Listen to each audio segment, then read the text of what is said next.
Good morning, student. Myself, Dr. Shankar Nayak from Government Engineering College, Haveri. Today, I am going to discuss how the wind energy is generated. One of my colleague, Revanna from Chamrajnagara, Government Engineering College, Chamrajnagara, he has explained how exactly wind formation will take place and what are the mechanism of wind formation, and also explain the property of wind, and also he has explained the wind energy potential in India is explained in the session 1. Today I am going to discuss how wind power is generated. The term wind energy or wind power describe the process by which wind is used to generate mechanical or electricity. The wind turbines convert kinetic energy in the wind into a mechanical power.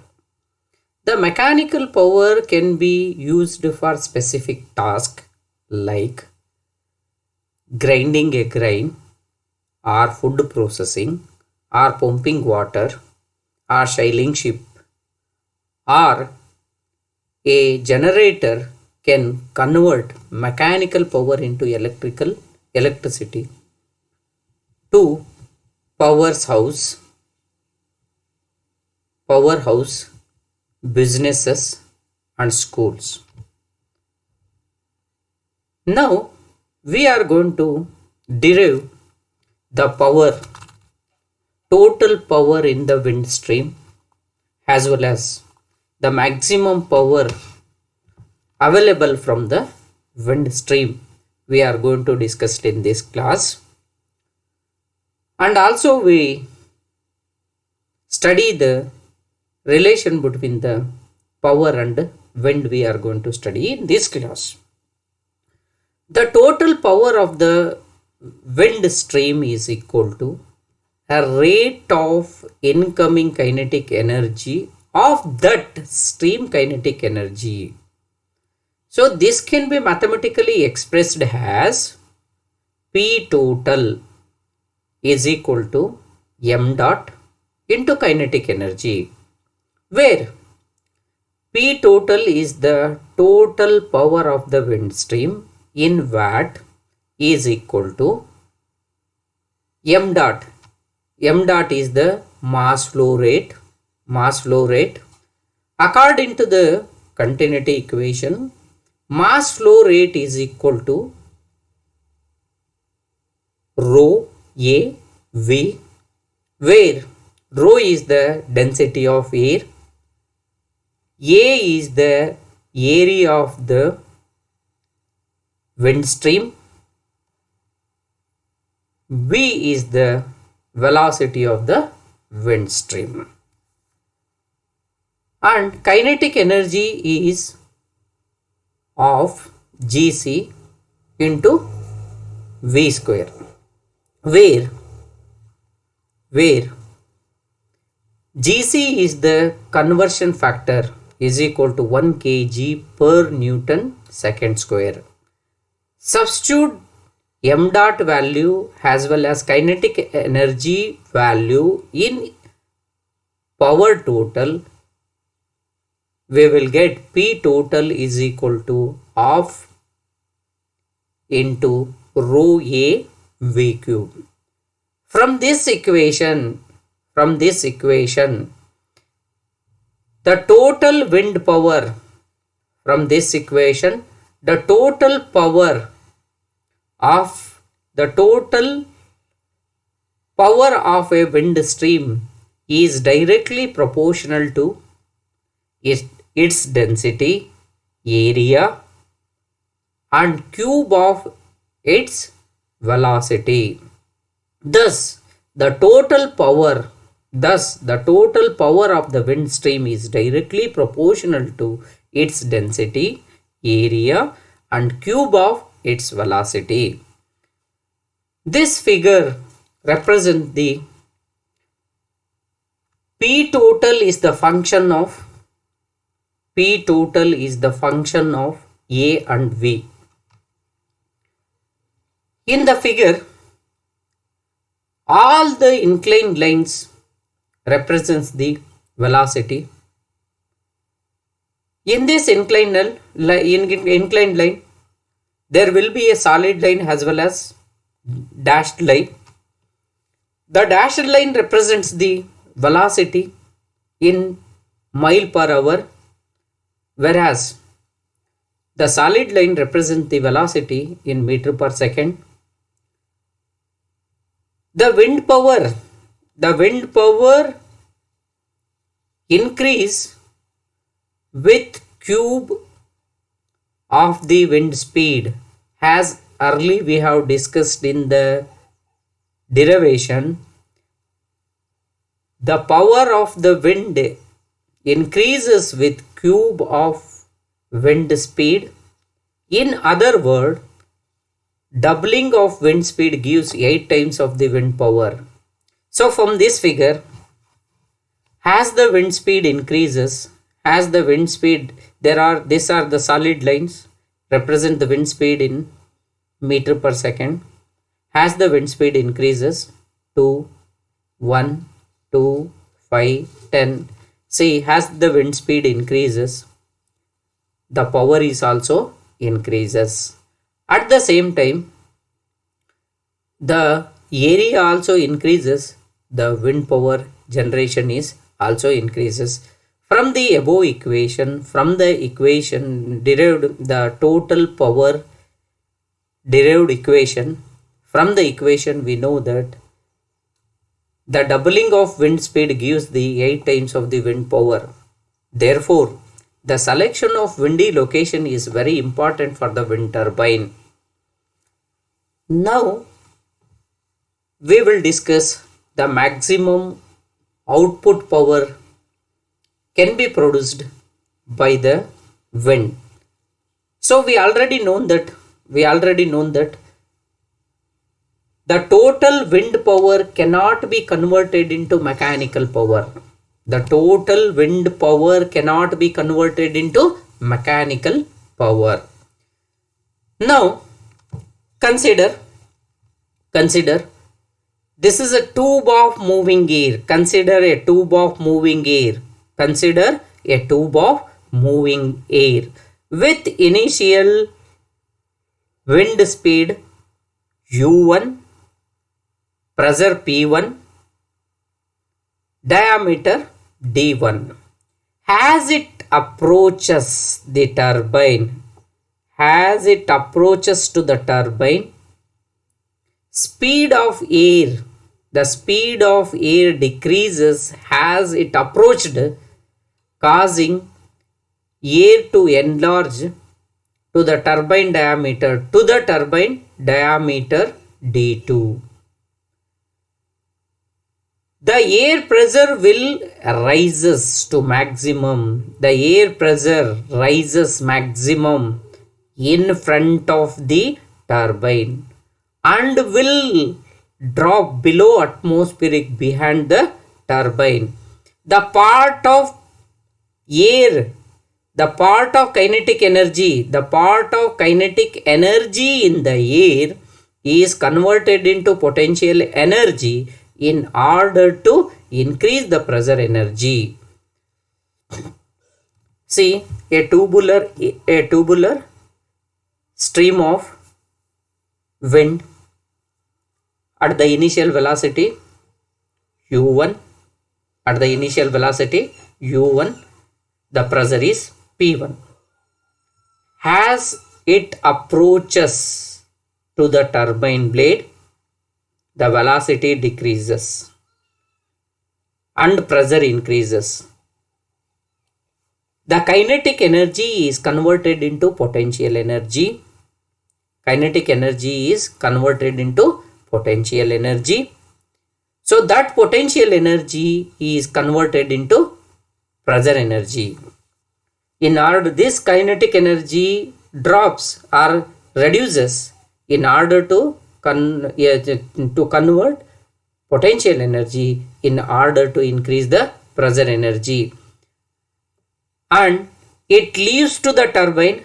As the air leaves to the turbine, the wind leaves to the turbine, the pressure drop again to P3, P3 drop pressure again to P3. So this pressure is, in order to increase this pressure to the atmospheric, again the wind velocity is decreases at lowest point. Still more kinetic energy converted into potential energy after turbine in order to raise the air pressure back to atmospheric. This cause wind continuously decreases in order to maintain the equilibrium position of pressure. Decreases till the pressure is in equilibrium. Once reaches to the lowest point, the wind speed is reaches to the lowest point, it receives the kinetic energy from the atmospheric and receives the atmospheric and come back to the initial stage. So V4 is equal to V1. This receives the kinetic energy from the atmospheric or surrounding. So from this, the maximum power output being transferred from the tube of air to the turbine. When the maximum power is being transferred from tube of air to a turbine, the following relation has to be holds good. The following relation has to be hold, or it has to be holds good.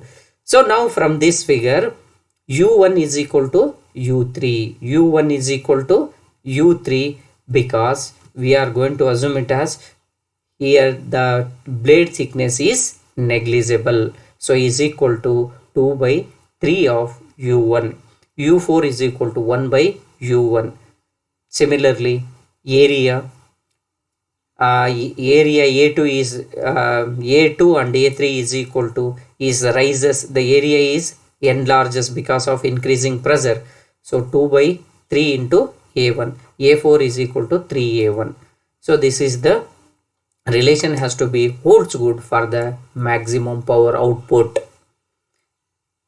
Now consider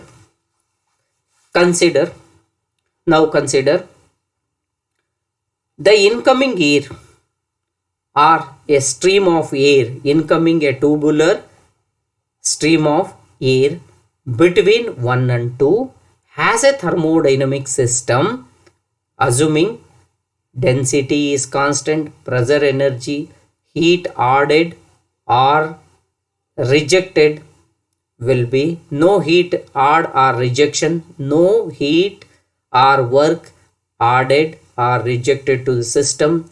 So for the section 1, now apply to the steady flow energy equation for the section 1 and 2, we get the general equation, or we can apply Bernoulli's theorem for the section 1 and 2.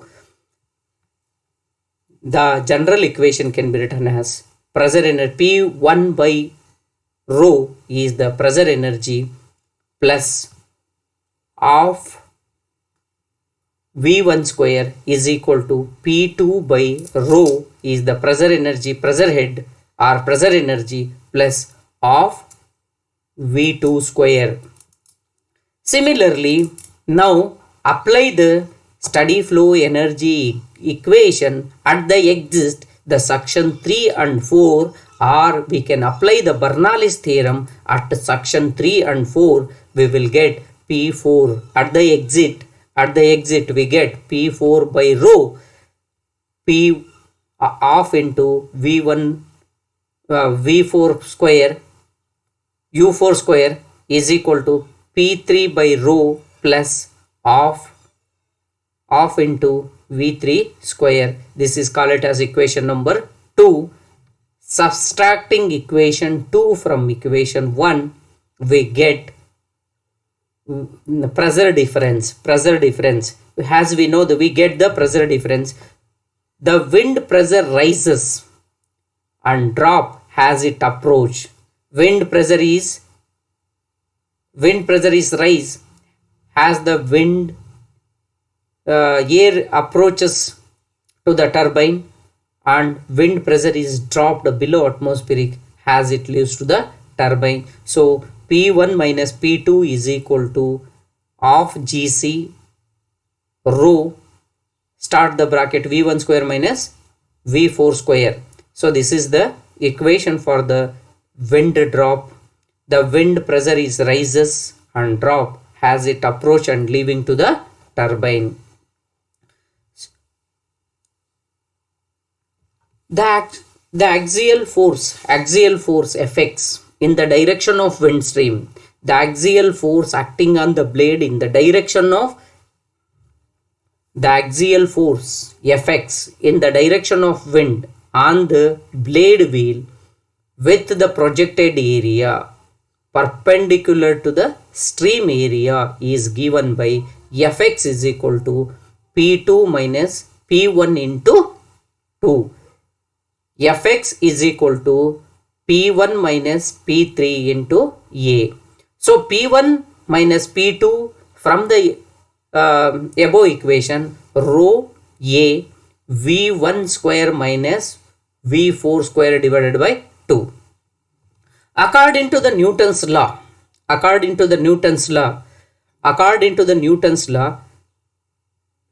the axial force according to the Newton's law, the axial force is equal to change in momentum of wind is equal to delta m dot u, where m dot is the mass flow rate, is given by the continuity equation is equal to rho a ut. So according to the Newton's law, the axial force is equal to change of momentum of wind, that is equal to delta of m dot u. This can be written as Fx, the axial force Fx is equal to rho a ut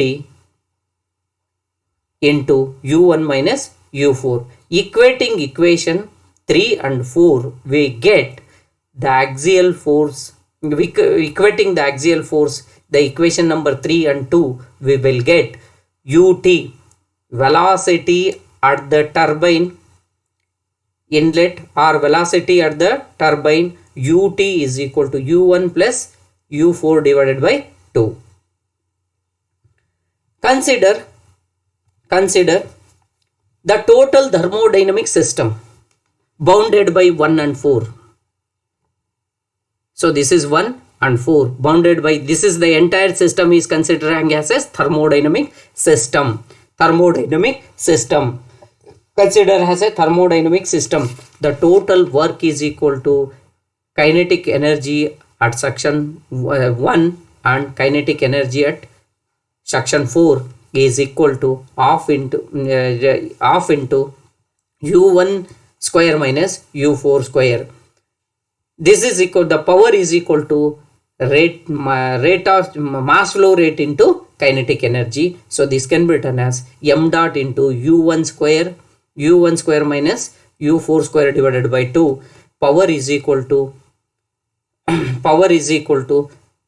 mass flow rate is nothing but, according to the continuity equation, rho a ut into u1 square minus u4 square divided by 2. This can be written as from the here ut is equal to, ut is nothing but u1 plus ut from the equation number 5. This is equation number, from the equation number 5, this is called it as equation number 5. Ut is equal to u1 plus u4 divided by 2. So I have written here from the equation number 5 u1 plus u4 divided by 2 is equal to this. Now the above equation is simplified, we will get equation number 6. For the maximum output, the maximum power, for the maximum power, differentiate the power equation with respect to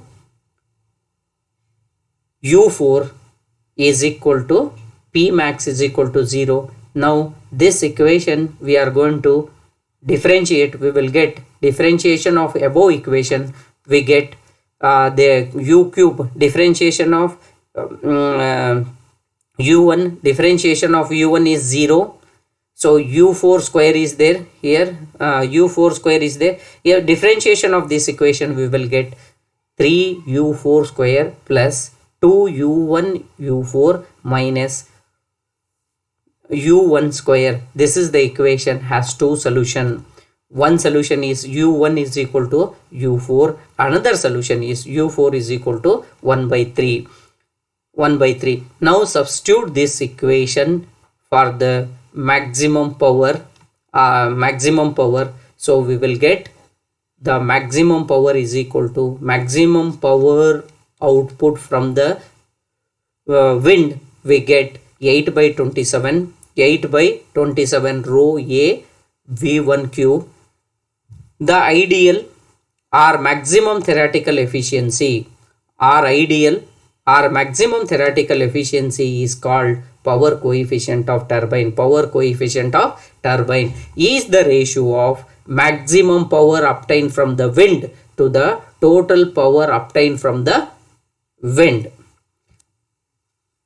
The power coefficient of the turbine is defined as the power coefficient of turbine or theoretical maximum efficiency or ideal efficiency is defined as the ratio of maximum efficiency obtained from the wind to the total power obtained from the wind. That is equal to, by dividing this equation, we will get P max by P wind 8 by 27 into 2. So we will get 16 by 27 is nothing but 59.27. In other word, wind turbine is capable of converting. A wind turbine is capable of converting a less than 60% of total power of the wind to useful wind. We will continue in the next class, next session. Thank you.